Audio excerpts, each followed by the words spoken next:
l'histoire de l'Est de la République démocratique du Congo. Okay. Une autre dimension, c'est aussi la communauté internationale. Notamment parmi eux, les 5 membres permanents du Conseil de sécurité des Nations Unies qui sont tout le temps en nos trousses. Je vais citer les États-Unis avec son hypocrisie. Il y a la France, il y a la Grande-Bretagne, il y a aussi même l'Union européenne et même la Belgique. Donc, cette guerre est sur plusieurs dimensions. Et c'est comme ça que j'ai dit, ça ne sera pas facile, mais nous devons nous battre. Qu'est-ce que l'Union africaine à son niveau? Parce que nous avons l'Union africaine, nous avons la SADC, nous avons toutes ces structures-là d'appui à la démocratie qui aident les autres pays aussi africains d'évoluer, à faire autre chose, à développer leur nation. Quel est le rôle principal de l'Union africaine? Vrai, je ne veux pas cracher voilà pourquoi quelques pays de l'Afrique de l'Ouest commencent à douter de cette Union africaine. Je ne veux pas que ça devienne une main noire de l'Occident. Je ne veux pas cracher sur cette organisation internationale qui est l'Union africaine, mais écoutez, l'Union africaine est souvent aussi toujours sous injonction de ces grandes puissances, entre guillemets, les membres permanents, certains membres permanents du Conseil de sécurité des Nations Unies. Vous comprenez? Donc ici, il ne faudrait pas compter sur la communauté internationale, il ne faudrait pas compter sur l'Union africaine, il ne faudrait pas compter sur les dialogues patati patata. Ici, il faut compter sur le peuple congolais. Selon que l'article 63 est en train de donner la force, il faut compter sur nos FRDC et surtout sur la détermination du président de la République, parce que c'est lui qui doit donner l'impulsion pour que nous puissions mettre fin à ces velléités. Merci beaucoup, maître. On continue avec quelques questions vers la fin de l'émission aussi. Quand vous regardez, mettez-vous à la place d'un artiste qui fait reproduire une image. Prenez un peu l'image de Félix-Antoine Tshisekedi Tshilombo au premier mandat. Il a effectué plusieurs voyages que tout le monde a... Bon, nombreux ont décrié, sont des voyages inutiles. Comment est-ce que vous voyez Félix au deuxième mandat? Est-ce que il sera Félix, entre autres, dictateur? Il sera plus à l'interne? Ou est-ce qu'il a compris quelque chose? Comment est-ce que vous donnez les croquis du profil de Félix pour ce deuxième mandat? S'il faut toucher à la pilule de votre question, il faut dire que ici, je ne vois pas Félix dictateur. Je vois un Félix qui respecte le texte de loi, mais cette fois-ci, il doit être rigoureux. Parmi les erreurs du passé qu'il a décriées, qu'il ne faut plus y revenir, il y a eu aussi ça, l'impunité. On a vu des gens qu'on pouvait arrêter, condamner, emprisonner même, mais après quelques temps, ils sont libérés et les fruits de leur vol, inaperçus. Ce sont les erreurs du passé. Alors cette fois-ci, je crois que le président de la République doit s'impliquer selon que l'article 69 de la Constitution lui donne les prérogatives. Vous comprenez? Donc il doit jouer son rôle de président de la République, son rôle de l'arbitre des institutions, son rôle de père de famille qui doit jeter un coup d'œil dans tout ce qui se passe à la maison. Il ne doit pas dire « je ne savais pas ». Il ne doit pas dire « on arrête ». Mais on libère sans que l'argent se fasse voir. Non, cette fois-ci, il doit suivre ça à la loupe. Pas influer dans les institutions, mais comme l'arbitre des institutions, il doit jeter un coup d'œil pour voir tout ce qui se passe. Donc, je ne veux pas que le président de la République soit dictateur, mais le président doit suivre à la loupe, scrupuleusement, le prescrit de la loi, les interpellations, les jugements, les condamnations, les emprisonnements et même les remboursements de frais ou de montants détournés. Dictateurs, nous ne sommes pas à l'heure de la dictature, mais ici, le président de la République doit être regardant. Très bien. Il doit faire les suivis pour éviter l'impunité. Parce que ce qui a tué notre pays, c'est l'impunité. Heureusement, lui, il est venu. Il y a certaines personnes qu'avant, on ne pouvait pas interpeller. Aujourd'hui, quand même, on peut interpeller. Nous félicitons ces premiers pas, ces petits pas. Mais il faut aller jusqu'au bout. Quand on interpelle, on juge, on condamne. Mais il faut aussi qu'on retourne, par exemple, l'argent. Donc, moi, je crois qu'il doit vraiment faire les suivis pour que l'impunité puisse prendre fin. Donc, dictateurs ne sont plus à l'ère de la dictature, c'est l'ère de l'état des droits. Et l'état des droits, c'est l'application stricte des textes de la loi. Très bien, merci beaucoup, maître. Alors, regardez un peu, on va chercher, est-ce que la RDC doit compter sur les alliés des marques, des confiances? Parce qu'on a été avec l'EAC, ça n'a pas marché. Il faut maintenant mettre l'espoir à la SADC. et la même SADC qui a une mission offensive, mais on a des informations apparemment, la SADC, du fait que les FARDC sont au front, la SADC n'a pas l'obligation, peut-être dans sa mission, la mission offensive, il faut rester à la défensive et puis voir ce qu'il faut faire. Est-ce que vous pensez que la RDC doit compter sur les alliés des marques, des confiances pour combattre la RDC? La République démocratique du Congo ne vit pas seule sur la planète. Nous ne sommes pas dans une vase close. La République démocratique du Congo a des voisins. Naturellement, nous devons avoir des alliés. Naturellement. S'il faut revenir sur la SADC, on aurait appris, je parle au conditionnel, qu'ils ont reçu des injonctions des États-Unis de ne pas attaquer. Il y a plusieurs injonctions dans ça. C'est comme ça que je disais, même cette Union africaine, la SADC, toutes ces organisations-là sont souvent sous les injonctions de ces grandes puissances. On aurait appris qu'ils ont été interdits de faire une opération offensive. C'est comme ça qu'ils sont aussi dans l'observation. Mais la RDC doit avoir des alliés et des vrais alliés. C'est comme ça que sur certains plateaux, j'ai eu à proposer. Je crois que les États-Unis, c'est notre vieux allié qui, jusqu'aujourd'hui, en tout cas, on ne voit pas le fruit des États-Unis. La France, la Belgique, tous ces gens-là ont toujours été nos alliés. Vous voyez, la Chine, c'est souvent une alliance de coopération commerciale. Voilà. Militaire, c'est coussi-coussa. Mais moi, je veux que nous puissions avoir des vrais alliés sur le plan économique et même sur le plan sécuritaire. J'ai toujours proposé que si nous pouvons nous tourner vers cette organisation, cette grande organisation, le BRICS. BRICS, c'est le Brésil, c'est la Chine, c'est la Corée, c'est l'Afrique du Sud et c'est l'Inde aussi, si je m'abuse. Ils sont plus aussi de la Russie. C'est une organisation qui est très forte économiquement et même sur le plan militaire. C'est comme ça que moi je crois qu'il est temps aujourd'hui que nous puissions nous tourner vers cette organisation-là, le BRICS avec la Russie dedans, l'Afrique du Sud dedans, le Brésil, l'Inde, la Corée. Je crois que ça va nous apporter gain de cause. Pourquoi? Parce qu'ici, nous avons besoin de la sincérité. Ces gens-là, ils contrôlent 40% de l'économie mondiale. Ok? Ils ont en leur sein les deux armées les plus puissantes du monde, la Chine et la Russie.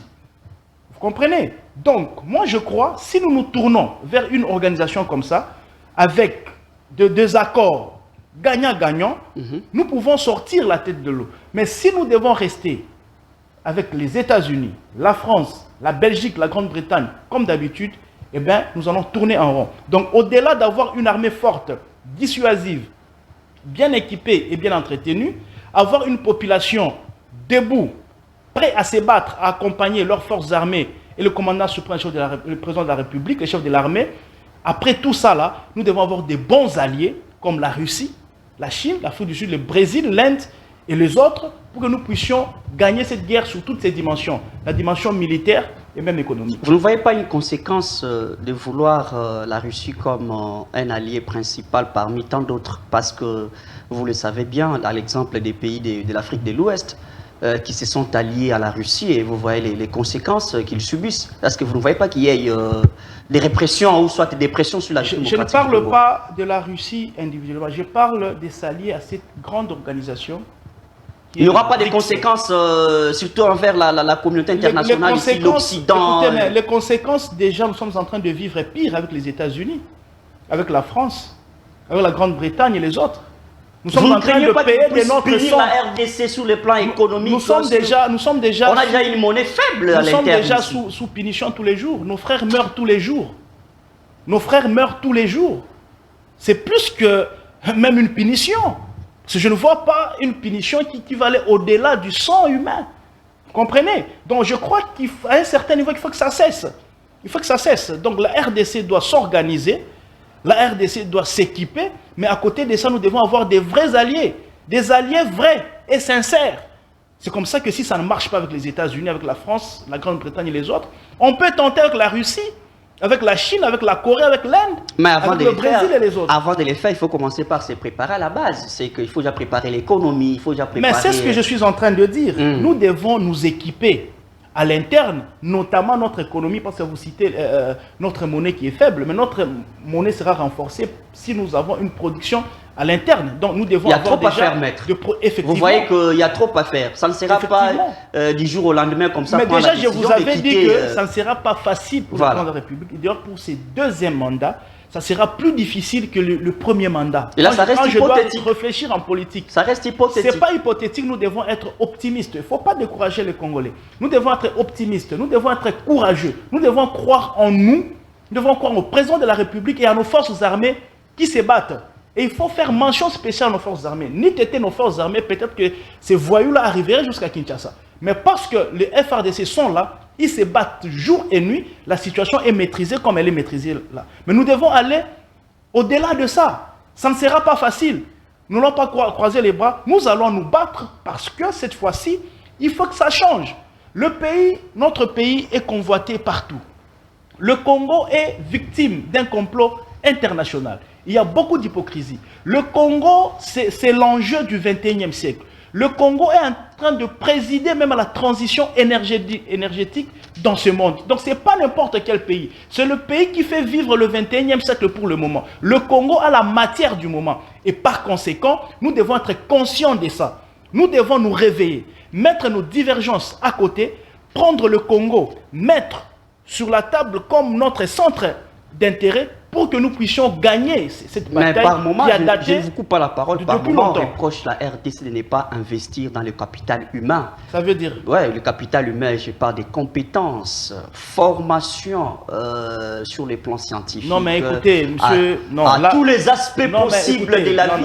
Ça, si on ne peut que dépendre, construire un petit marché, construire une route, on ne peut que dépendre de l'extérieur. C'est pas que l'investissement dans le capital humain a un taux faible. D'abord, il ne faut pas insulter nos universités et nos écoles. Non, pas une insulte. Toi et moi, nous sommes issus de ces institutions-là. Prendre le temps d'investir dans le capital humain, ce n'est pas une insulte, mais une observation. Lorsqu'on parlait de la formation et tout et consorts, tu es issu de l'université, je suis issu de l'université. Dans ces débats, les téléspectateurs sont en train de nous voir, ils voient que ces deux-là ne font pas les clowns. Ok, c'est que nous sommes des personnes avec des têtes bien faites, bien formées et qui peuvent donner quelque chose à cette nation. Mais le problème est à quel niveau? Le problème est au niveau de la mauvaise foi de nos gouvernants à un certain niveau.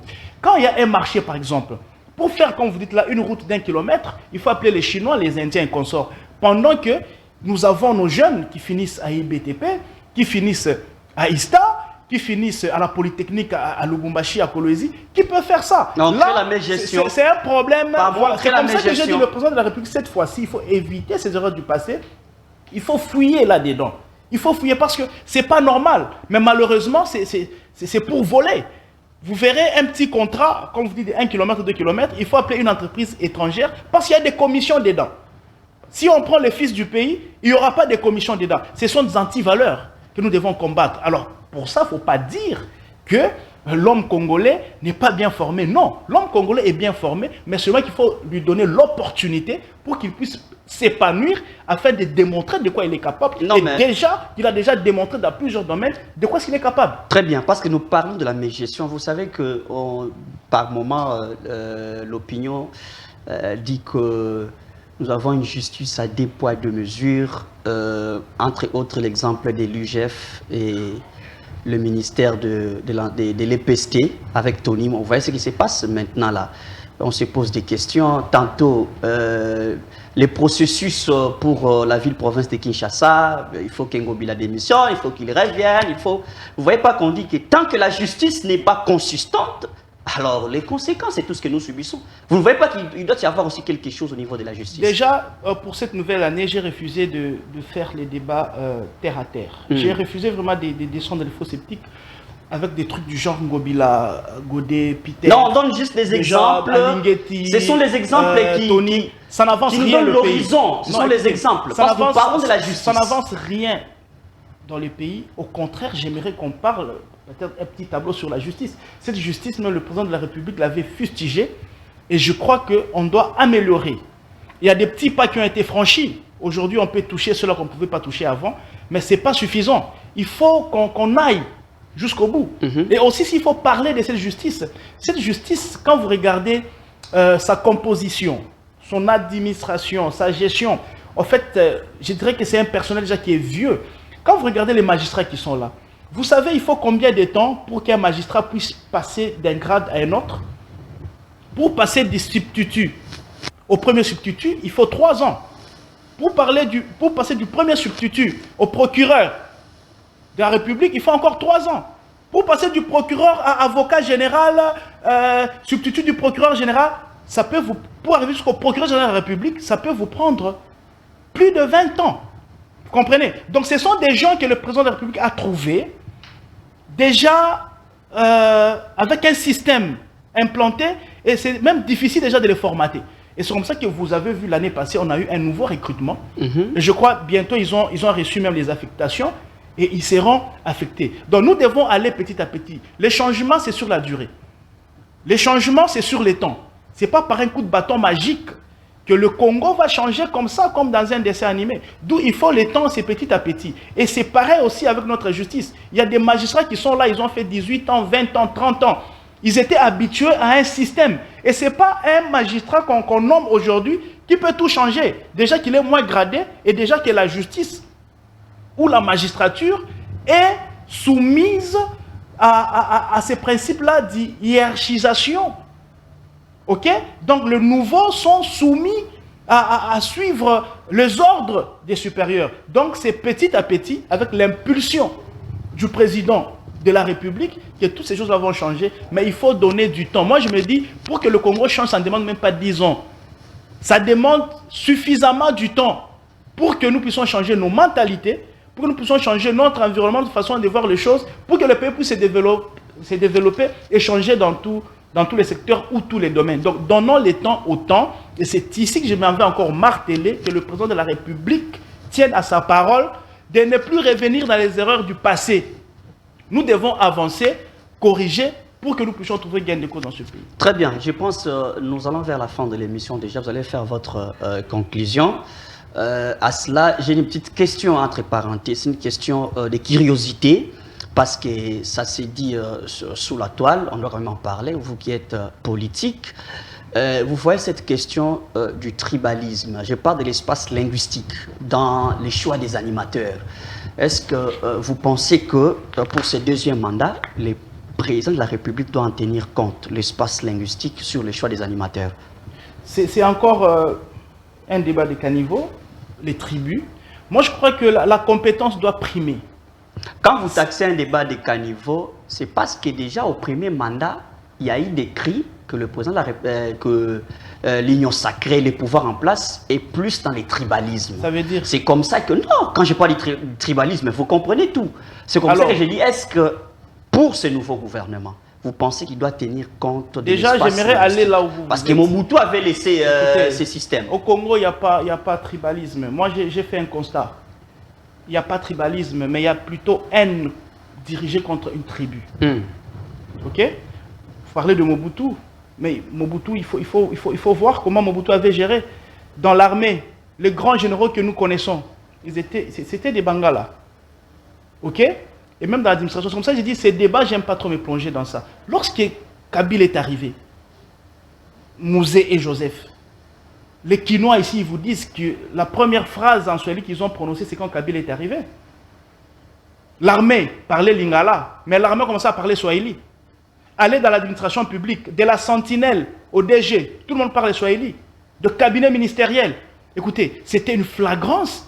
Ici à Kinshasa, quand tu parles Swahili, on te craint. Quand tu entres dans un bus, tu te mets à parler Swahili, tout le monde se tait. Quand on t'arrête, moi ça m'est arrivé, la patrouille m'arrête la nuit, parce que j'ai commencé à me défendre en Swahili, parce que je parle Swahili, on m'a lâché, on m'a restitué tout ce qu'on m'avait pris. Mais ce n'est pas le cas avec Tshisekedi. Vous comprenez? Donc il faut éviter ça. Regardez les directeurs de cabinet du président de la République, c'est un Katangé. Les directeurs de cabinet adjoints, Wameso, c'est un Mukongo. Le premier ministre, c'est un Katangé. Le chef d'état-major général, c'est un Katangé. Donc évitez ces débats à la salle.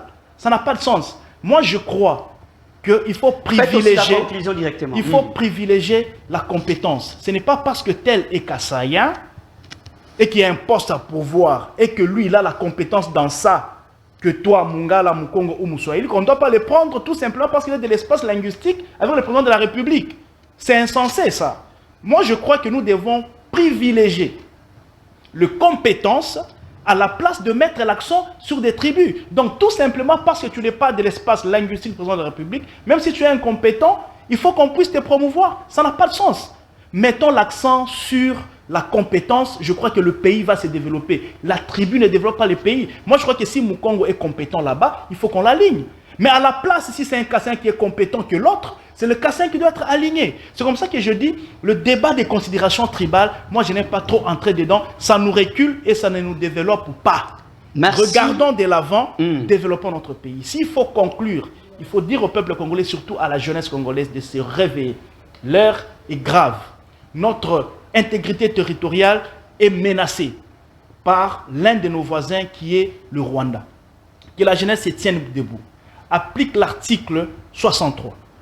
Je répète, tout Congolais a le devoir et le devoir et le droit sacré de défendre l'intégrité territoriale contre toute agression et contre toute menace extérieure.